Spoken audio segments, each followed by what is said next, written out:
Ever stared at a baseball and wondered, why this exact look? A perfect white sphere crossed with bright red stitches. It's not just tradition, it's visibility, physics, and a story that stretches back nearly 2 centuries. And once you know the reason, you'll never look at a pitch the same way again. Here's what every Major League ball looks like. About 9 inches around, weighing just over 5 ounces and stitched exactly 108 times with waxed red thread. Those stitches don't just hold the leather together. They decide whether a pitch rises, dives, or breaks away. But baseballs weren't always this uniform. In the mid-1800s, pitchers usually made their own balls. Rubber cores from old shoes, dark brown leather, and odd stitch patterns, which lead to the popular lemon peel one-piece cover. Batters had to constantly adjust, because switching from one ball to another could completely change how easy it was to pick up the spin. In short, it was basically chaos on the diamond. Confusing? Absolutely. In the late 1800s, there still wasn't just one design. Each ball looked different depending on who made it. But one pitcher in particular knew how to make baseballs better than anyone else. Albert G. Spalding, the founder of the famous sports equipment brand. In 1876, Spalding became the official supplier of the National League as the league was created. But still, although the creation of the league required new regulations on the design of balls, there were still no regulations on their color. And even so, each league had their own regulations. As a result, the American League used balls with red and blue stitches, and the National League used balls with red and black stitches. It wasn't until 1934 that both leagues finally agreed to a single standard: white leather, red stitches, 108 seams. The look stuck and it became iconic. So why white?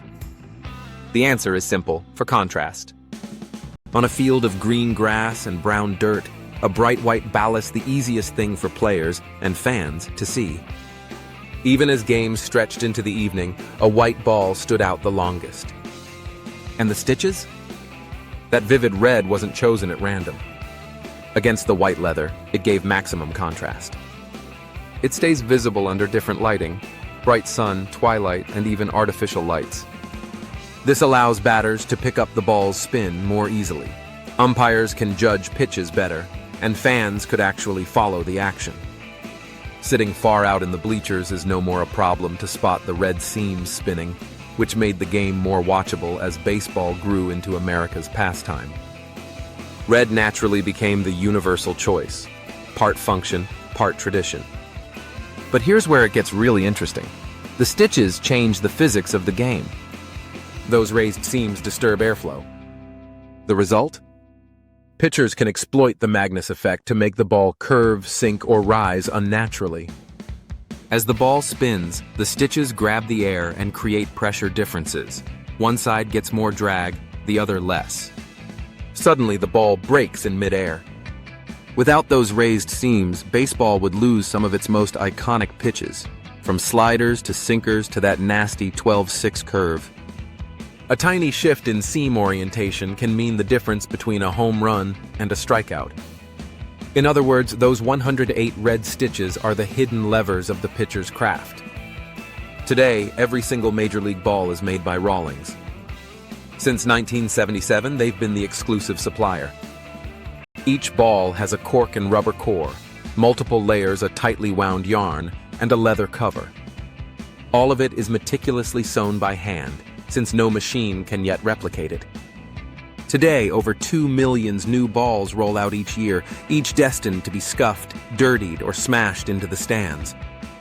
So the next time you see that clean white ball with its 108 red stitches, remember, it's not just design. It's history, visibility, strategy, and science all packed into a 5-ounce icon. What do you think?